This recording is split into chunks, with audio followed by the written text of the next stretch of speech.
Excusez-moi pour ce retard. Je recevais donc une délégation de personnes en situation de handicap qui venaient donc à notre rencontre au sujet du dossier transport. Voilà, donc je les ai reçus et nous avons pu discuter et élaborer donc des pistes de solutions.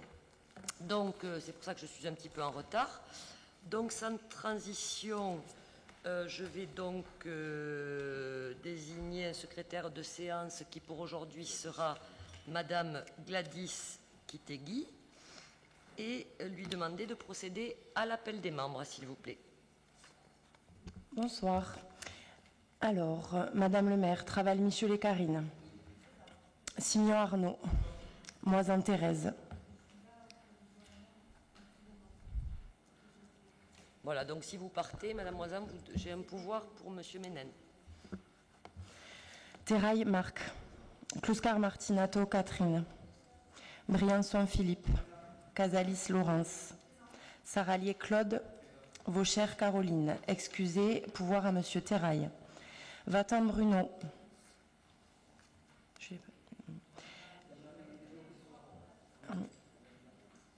Laurent Guy.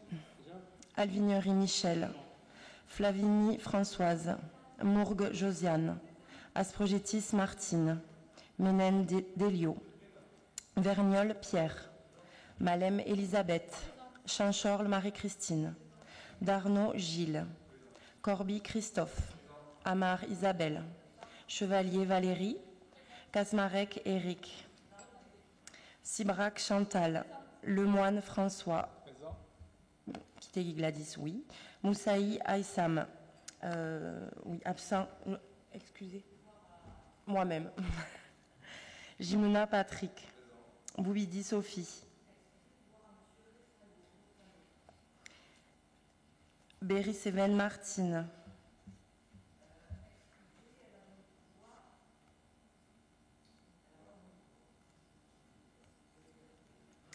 Réfalo Alem. Quartero Richard. Excusez, pouvoir à Monsieur Jimena. Bertrand Marie-Odile. Pardon, excusez-moi. Kéchidi Med. Non plus. Laborde Damien. Zahir Loubna. Laurier Laurent. Oui, Laurent Laurier ne pourra pas être parmi nous. Il est retenu pour des obligations professionnelles.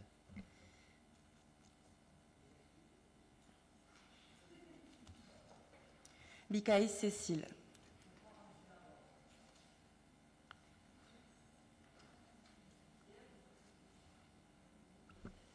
Merci beaucoup. Donc, nous devons approuver le procès-verbal de la séance précédente, donc du 26 septembre. Procès-verbal qui a été transmis à tous les conseillers et pour lequel, a priori, je n'ai reçu aucune observation. Pas d'observation particulière, donc je vous propose de l'approuver. Qui s'abstient? Qui est contre? Donc, il est approuvé. Je vais vous demander donc, Madame, de nous lire les délibérés, de nous donner lecture des délibérés. Merci. Donc, une décision du maire. 2. Créances éteintes, taxes et produits irrécouvrables. 3. OPIDEA, bilan des actes 2015. 4. OPIDEA, rapport d'activité 2015. 5. DSCDA, projet européen, demande d'aide financière auprès de la Commission européenne. 6. Rénovation de l'éclairage public, allée du Limousin, de la Canche et du Vivarais, référence 12 AR 218. 7. Rénovation de l'éclairage public, rue Rivals et passage Firmin-Pons, référence 12 AR 225. 8. Raccordement au réseau d'éclairage public d'abribus de la ligne Tisséo, référence 12 AR 232. 9. Rénovation urbaine du quartier de la Crabe, ouverture d'enquête publique de déclassement de la voirie, allée du Lotaret. 10. Compétences de la métropole, transfert de la zone fondaire. 11. Aire d'accueil des gens du voyage, route de Pibrac, transfert de propriété au profit de Toulouse Métropole. 12. DSCDA, projet cinéma, approbation du principe de délégation de service public, autorisation de lancement de la procédure. 13. Convention de mécénat entre la Caisse d'épargne de Midi-Pyrénées et la ville de Colomiers. 14. DSCDA, DVCDL, mise en place de séances de cinéma adaptées aux personnes handicapées en partenariat avec le dispositif Ciné Ma Différence. 15. Recrutement d'agents contractuels pour accroissement temporaire d'activité, article 3, alinéa 1 de la loi numéro 84-53 du 26 janvier 1984. 16. Recrutement d'agents contractuels pour remplacer les agents, fonctionnaires ou contractuels momentanément absents. Article 3.1 de la loi numéro 84-53 du 26 janvier 1984. 17. Mise à disposition d'un agent de la mairie de Colomiers auprès du restaurant de la Solidarité du Centre communal d'action sociale. 18. Modification du tableau des effectifs. 19. Création du régime indemnitaire des policiers municipaux. 20. Convention de coordination relative au fonctionnement de la commission de réforme avec Toulouse Métropole. 21. Suppression de 28 postes suite au protocole d'accord entre TCO et PIC en présence du SMTC, autorité organisatrice de transport, et la ville de Colomiers concernant sa reprise de la compétence transport urbain des personnes. 22. Demande de mise en œuvre de la protection fonctionnelle et juridique. 23. Modification des horaires d'ouverture au public et du cadre d'organisation du temps de travail des agents du pavillon blanc Henri Molina, médiathèque, centre d'art de Colomiers. 24. Approbation du règlement intérieur de la Commission consultative des services publics locaux, CCSPL. 25. Convention de prise en charge de la gratuité des seniors au titre du pass mobilité de transport. Merci beaucoup, Madame. Donc, on peut démarrer avec l'ordre du jour et les traditionnelles décisions du maire en point 1. Est-ce que vous avez des demandes particulières sur ces décisions? Pas de point particulier à évoquer, donc je peux le mettre aux voix. Qui s'abstient? Qui vote contre? Je vous remercie. Le chapitre 2, donc relatif aux finances, et nous démarrons, Monsieur Briançon, par le budget supplémentaire donc pour cet exercice 2016. Madame le maire, mes chers collègues, comme vu en commission des finances, donc je vais vous faire la présentation du budget supplémentaire comme à pareille époque chaque année. Donc, comme vous le savez déjà, le budget supplémentaire permet de faire la liaison avec l'exercice précédent en intégrant les résultats et les restes à réaliser constatés lors du compte administratif donc de l'année 2015 approuvé en conseil municipal, et il actualise les prévisions budgétaires établies en conseil municipal dans le cadre du budget primitif 2016.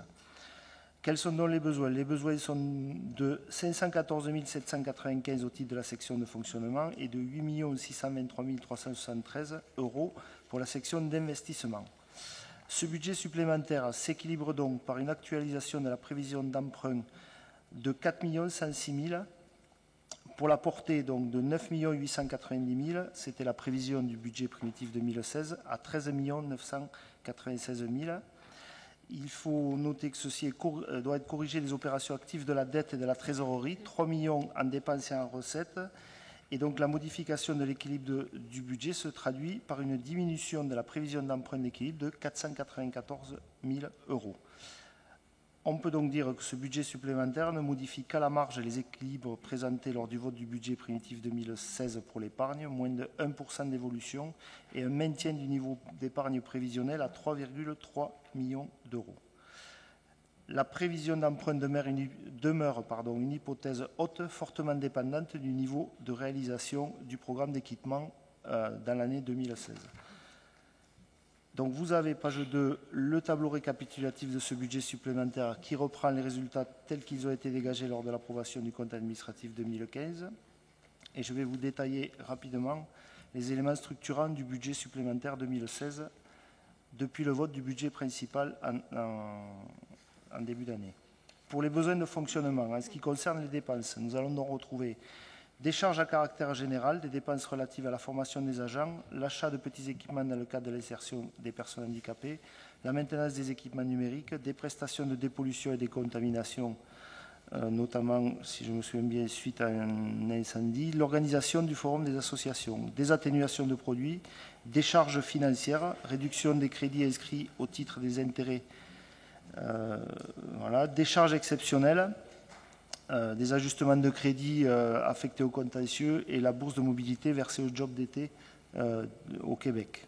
En ce qui concerne les recettes, nous allons retrouver les prévisions de produits fiscaux et les compensations fiscales telles qu'évoquées lors du vote des taux 2015, des dotations et participations et d'autres actualisations qui concernent des produits exceptionnels, des écritures d'ordre et la reprise du résultat de 2015. En ce qui concerne les besoins d'investissement, il s'agit notamment d'intégrer les projets non aboutis juridiquement ou matériellement en 2015, les projets validés dans le cadre du SDI, le schéma directeur informatique, et de nouveaux projets tels que la police municipale, acquisition de véhicules et divers équipements. Voilà, Madame le maire, mes chers collègues, la présentation de ce budget supplémentaire 2015 qui, en résumé, se monte à 9 138 468 €, dont 514 795 pour la section de fonctionnement et 8 623 673 pour la section d'investissement. Merci, Monsieur Briançon. Donc, bon, des ajustements, ma foi, tout à fait raisonnables, qui nous amèneront donc jusqu'à la fin de cet exercice avec la présentation du débat d'orientation budgétaire au mois de décembre et le vote du prochain budget en début d'année.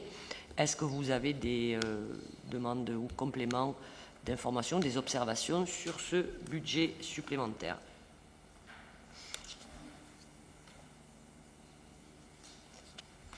Pas de demande particulière. Ça a été de toute façon traité en commission des finances. Je mets donc aux voix ce budget supplémentaire. Qui s'abstient? Qui vote contre? Je vous remercie. Donc, toujours dans la section finances, vous nous faites un point, Monsieur Briançon, des créances éteintes, taxes et produits recouvrables, qui vont s'amoindrir d'année en année, compte tenu que nous ne gérons plus les aires d'accueil des gens du voyage.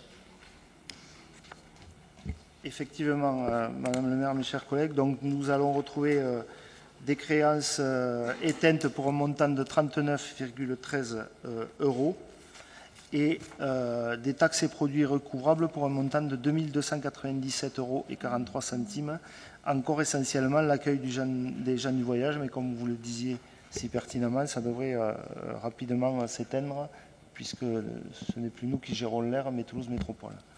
Voilà, donc comme chaque fois, il faut les procédures de recouvrement étant épuisées, le receveur municipal demande au conseil municipal d'inscrire ces produits en non-valeur et en créance éteinte.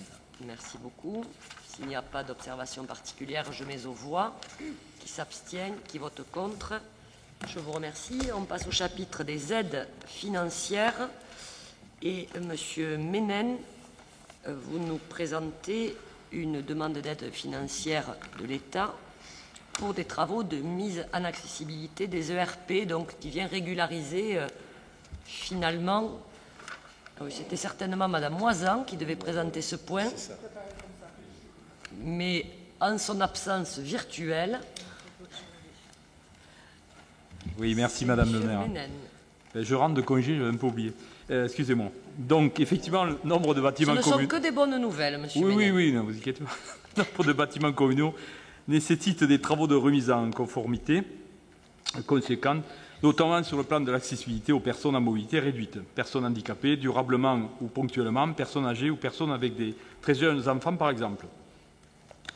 On avait déjà vu ça, hein, mais les programmes de travaux concernant 30 établissements recevant du public, ERP, et installations ouvertes au public. Ces travaux, dont le coût a été estimé à 917 004 € hors taxes, sont inscrits dans la première période de 3 ans de l'agenda d'accessibilité programmé de la ville de Colomiers.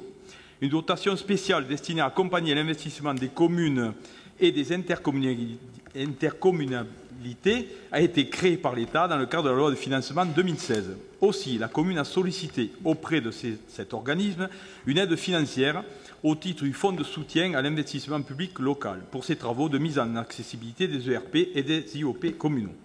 Le 8 septembre 2016, le préfet notifie à la ville de Colomiers que le comité régional de programmation a validé l'octroi d'une subvention de montant de 188 863 €, représentant un taux de 30% d'une base éligible estimée à 629 544 € pour 2016 et 2017, tel que détaillé dans le devis descriptif. 2016, c'est 275 952 € et 2017, 353 592 € hors taxes.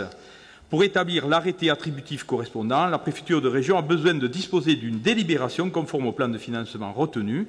Il convient donc de prendre acte de l'octroi de la subvention conformément au plan de financement retenu par l'État au titre du FSIPL. Ainsi, il est demandé de prendre acte et d'autoriser Madame le maire. Merci. Merci, Monsieur Ménène. Est-ce que vous avez des demandes particulières sur cette délibération? Pas de demande particulière, donc bien sûr, on régularise ce dossier pour obtenir cette aide de l'État. Qui s'abstient? Qui vote contre? Je vous remercie. Monsieur Saralier, vous nous parlez des délibérations concernant le SDEG. Oui, délibérations. Madame le maire, oui. Donc, les Montvaliers, compte tenu de l'ancienneté du réseau et des candélabres, il est proposé un remplacement total de l'installation. Pour un montant total de 82 500 €, la TVA récupérée par le SDEG est de 12 483 €, la part du SDEG est de 42 000 € et la part restante à la charge de la commune est de 28 017 €. Ensuite, rapport d'activité 2015 du syndicat départemental d'énergie de la Haute-Garonne. Conformément à l'article L. 52-11-39 du Code général des collectivités territoriales, le président de l'établissement public de coopération intercommunale adresse chaque année, avant le 30 septembre, au maire de chaque commune membre un rapport retraçant l'activité de l'établissement. Dans ce cadre, le conseil municipal de chaque commune membre vient d'être destinataire du rapport d'activité du syndicat départemental d'énergie de la Haute-Garonne, qui retrace les indicateurs techniques et financiers pour l'année 2015. Ce rapport joint à la présente délibération doit faire l'objet d'une communication en séance publique au conseil municipal. Aussi, il est demandé au conseil municipal de prendre acte du rapport d'activité 2015 du SDEG, de donner mandat à Madame le maire ou à défaut à son représentant afin de prendre toutes mesures nécessaires à la bonne mise en œuvre de la présente délibération. Merci, Monsieur Saralier. Donc, deux délibérations. Je vous propose de voter de façon disjointe de toute façon. Donc, concernant la délibération 5 de rénovation de l'éclairage allée du Mont-Vallier, est-ce que vous avez des questions? Donc, je mets aux voix. Qui s'abstient? Qui vote contre? Je vous remercie. Et donc, le rapport d'activité dont nous prenons acte. Qui s'abstient? Oui, monsieur. C'était juste pour poser quelques questions sur le rapport d'activité. C'est possible? Merci. Il est écrit que le conseil municipal donc prend acte du rapport d'activité chaque année, sauf que l'an dernier, à moins que j'ai mal regardé, mais il me semble qu'on n'a pas eu communication du rapport d'activité 2014 sur l'année 2015 en conseil municipal. Donc, pourquoi? C'est juste une question. Alors, si vous nous le dites, on le vérifiera. Peut-être que vous avez raison, mais ce serait une erreur. D'accord. Qu'il faudrait donc réparer. Oui, une autre question. Le SDEG, donc c'est à la page 31 du rapport d'activité, organise un groupement de commandes pour l'achat d'électricité. La question, c'est est-ce que la ville de Colomiers est concernée par cette démarche de mutualisation?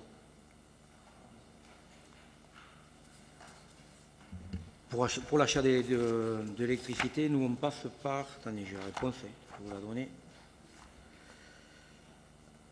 Je l'ai, que je vous le recherche quand même. Oui, le marché de la fourniture d'électricité notifie le 30 juillet, démarrera le 1er septembre 2016, ça arrivera au 31/12/2018, et c'est conclu avec la société EDF Commerce Sud-Ouest, département de collectivité territoriale. Donc on ne passe pas par le SDEG. D'accord. Voilà. J'avais une dernière question. Dans le cadre du rapport d'activité, les membres du groupement ont été encouragés à choisir de l'électricité d'origine 100% renouvelable. Est-ce que vous pouvez simplement nous préciser quelle est la source d'énergie ou quelles sont les sources d'énergie renouvelable concernées? Ça, j'ai pas la... Ça, je vous la donnerai la réponse, là je l'ai pas. Mais sur moi. ça peut attendre. Hein, c'est Oui, pas- oui, non. Merci. Je peux vous la donner, mais Merci. je ne l'ai pas. Bien, donc, Monsieur Saralier, vous apportez, Oui, oui. il doit y avoir les éléments, je suppose, dans les travaux du SDEC. Oui. Les services m'indiquent, Monsieur Refalo, que, en effet, c'est la première année que le SDEC nous transmet le rapport. Voilà. C'est aussi simple que ça.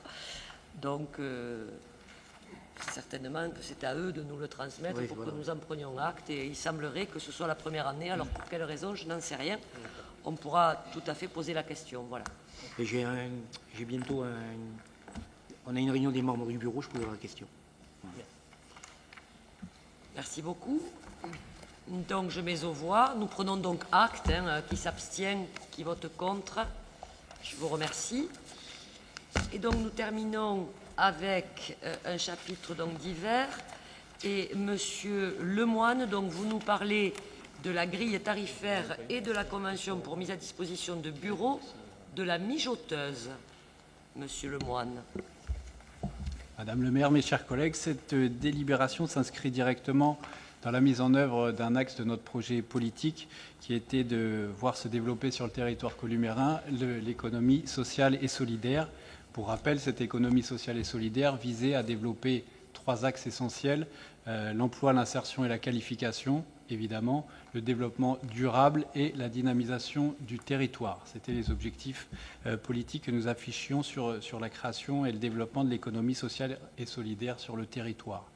Dans un premier temps, pour bien reprendre la chronologie de cette action politique, dans un premier temps, nous avions inauguré la MTCOP, au niveau de Colomiers, avec une structure qui portait une double fonction, à la fois le développement des mobilités internationales et puis le lieu ressource, soutien aux porteurs de projets de l'économie sociale et solidaire.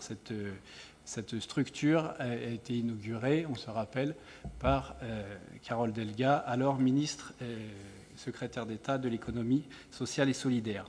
Aujourd'hui, nous sommes sur un transfert de cette activité-là sur l'ancienne mairie, place Joseph Verseille, et on est sur l'ouverture prochaine de la mijoteuse, donc cette structure qui était affichée dans notre projet. Alors cette mijoteuse répond à plusieurs objectifs.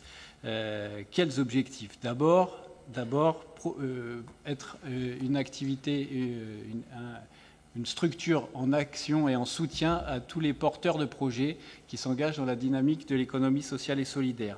Donc encourager ces porteurs de projets, encourager leur dynamique, encourager les initiatives locales qui sont dans cet intérêt-là, dans cette innovation sociale, dans cette utilité sociale et locale. Favoriser ensemble sur cette structure-là les partages de pratiques, les partages de savoir et les coopérations entre les différents acteurs par rapport à cette expérience de construction de projet qui n'est jamais très simple et qui est toujours coûteuse en termes d'énergie et d'intelligence collective. Favoriser la création d'activités économiques sur le territoire, évidemment. C'est un des objectifs majeurs de la mijoteuse. Pour ça, cette mijoteuse propose en son sein plusieurs services très concrets qui permettront à ces porteurs de projets de trouver leur place et de structurer leur dynamique. Donc il y a une logique d'accompagnement et de conseil qui sera apportée au niveau des porteurs de projets. Évidemment, un lien avec les possibles formations qui sera proposé aussi. Le lieu ressource qui vient de la MTCOP qui sera retransféré dans cette mijoteuse. Donc on aura là toute une base de documentation importante pour structurer et développer son projet. Évidemment, en interne, on aura des services et des lieux ressources type coworking qui permettront à chacun de trouver sa place, en fonction de l'avancée de son projet et de sa dynamique. Et on aura aussi un espace convivial pour favoriser les liens entre les différents acteurs. Donc pour ces grands objectifs et ces différents services qui sont proposés au niveau de la mijoteuse, nous proposons au niveau de la décision et de cette délibération plusieurs typologies de formes de mise à disposition des locaux. D'abord, un premier point et le rez-de-chaussée, concerne le rez-de-chaussée, pour lequel la gratuité est proposée sous couvert d'une signature d'un règlement intérieur entre les participants. Après, au niveau des étages, deux types de conventions sont proposées. Un premier type sur un forfait pour une utilisation d'un bureau à temps complet. Donc là, on sera sur une utilisation à temps complet de ces bureaux-là, avec une évolution, vous pouvez le voir dans la délibération, une évolution selon trois années possibles, avec 50 € mensuels pour la première année, 80 € mensuels pour la seconde année et 110 € mensuels pour la troisième année. Donc vous voyez bien qu'on priorise ici, par cette évolution tarifaire, le portage du projet dans son émergence. Et on priorise les néo-porteurs de projets. Ensuite, vous avez une deuxième typologie là, qui est plus sur des partages de bureaux à temps partiel. Donc là, nous sommes sur un forfait unique valable 1 an de 15 € mensuels. Donc ces trois typologies de proposition et d'utilisation des locaux nous semblent pertinentes en fonction de la flexibilité indispensable qu'on doit proposer et de l'adaptation, de l'agilité qu'on doit proposer par rapport aux porteurs de projets et leur dynamique de construction. Voilà. Donc, pour avoir ces bureaux, nous proposons aussi, et vous le voyez en annexe, des conventions de mise à disposition précaires qui seront signées donc, entre chaque utilisateur et nous-mêmes. Donc il est demandé ici au Conseil municipal d'approuver cette grille tarifaire en fonction de ces typologies différentes, d'approuver les conditions de mise à disposition de ces locaux, comme je viens de l'évoquer, et de donner mandat à Madame le maire ou à défaut à son représentant afin de prendre toutes mesures nécessaires à la bonne mise en œuvre de la présente délibération. Voilà. Merci beaucoup, Monsieur Lemoine. Est-ce que vous avez des questions, des observations par rapport à ce nouveau dispositif? Bien, donc merci pour votre présentation. Vous nous tiendrez bien sûr informés des suites de ce nouveau lieu. Donc je mets aux voix. Qui s'abstient? Qui vote contre?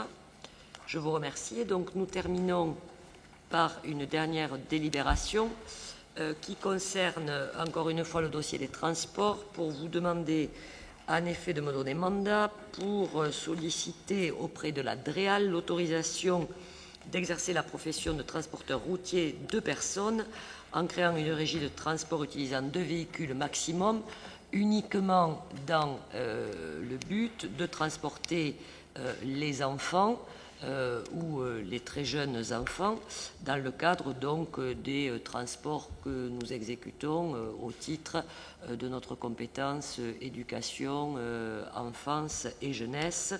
Donc il s'agit des bébés chers à Madame Flavigny, les petits bébés de Madame Flavigny, qui sont accompagnés effectivement dans divers lieux d'activité, mais également des enfants de Madame Kluskar, qui sont accompagnés aussi dans le cadre de structures communales, la piscine, la médiathèque, etc., etc. Voilà. Donc pour cela, il faut obtenir une autorisation spécifique et nommer M. Gilles Serre, directeur des services techniques, comme directeur de la régie de transport. Voilà, donc c'est là aussi une formalité à conduire. Est-ce que vous avez des questions par rapport à ça? Je vous remercie. Donc je mets aux voix. Qui s'abstient? Qui vote contre? Voilà, et bien donc écoutez, je pense qu'on n'est pas loin d'avoir battu un record. Je tenais simplement à vous remercier. On n'a pas tout à fait terminé. J'ai tenu à faire ce conseil municipal qui ne prévoyait pas énormément de délibérations, mais qui nous permet d'alléger le prochain, qui sera au mois de décembre. Donc, finalement, de passer les choses au fil de l'eau. J'ai reçu une question du groupe Europe Écologie Les Verts, alors que j'ai reçue ce matin. Non, pardon, du groupe Vivre Mieux Ensemble à Colomiers. Merci. Vivre mieux à Colomiers. Vivre Mieux à Colomiers, je suis désolée, vraiment, c'était pas... Pardon. Groupe Vivre Mieux à Colomiers, voilà. Alors, que j'ai reçu donc ce matin, où vous me dites, une réunion du Parti Socialiste réunissant notamment des membres du gouvernement était organisée fin août à Colomiers. Combien a coûté à la ville cette organisation et quel en est le détail? Tout particulièrement, combien d'employés municipaux ont été mis au service de cette organisation avant et pendant la réunion? Alors, simplement pour vous dire, donc, l'allocation du hall Comminges s'est faite selon une convention qui est une convention habituelle pour l'organisation de manifestations qui, en l'occurrence, était organisée par le Parti socialiste, donc dans sa dimension nationale. Donc, nous avons signé une convention qui met à disposition le hall Comminges, une convention donc qui est bien sûr tarifée au prix habituel avec les prestations normales et évidemment, comme dans le cadre de ce type de manifestation, le personnel affecté aux festivités ou le barriérage a été mis en place, mais pas davantage, ni plus ni moins que sur d'autres manifestations, de sorte que je n'ai pas un décompte particulier à vous fournir.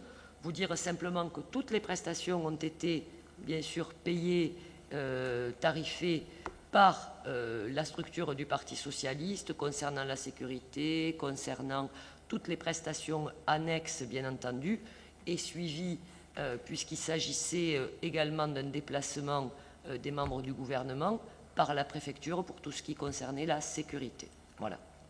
Donc il n'y a pas de point particulier dans les comptes de la ville, bien entendu, sur cette manifestation. Mais votre question peut tout à fait s'entendre.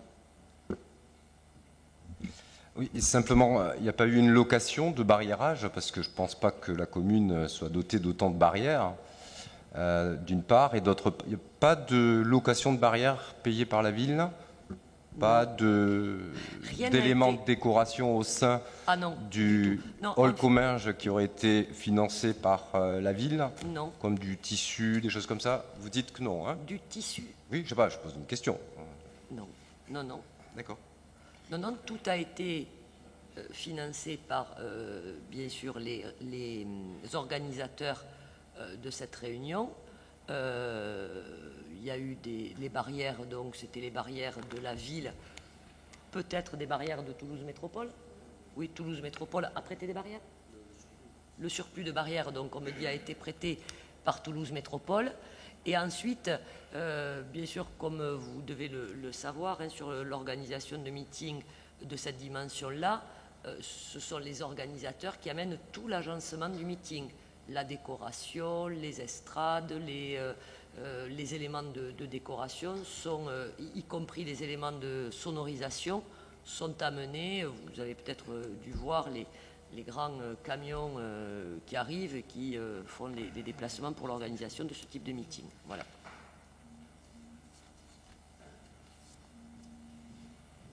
Est-ce que ça répond à votre question? Très bien. Très bien, je vous remercie. Je vous souhaite une bonne soirée.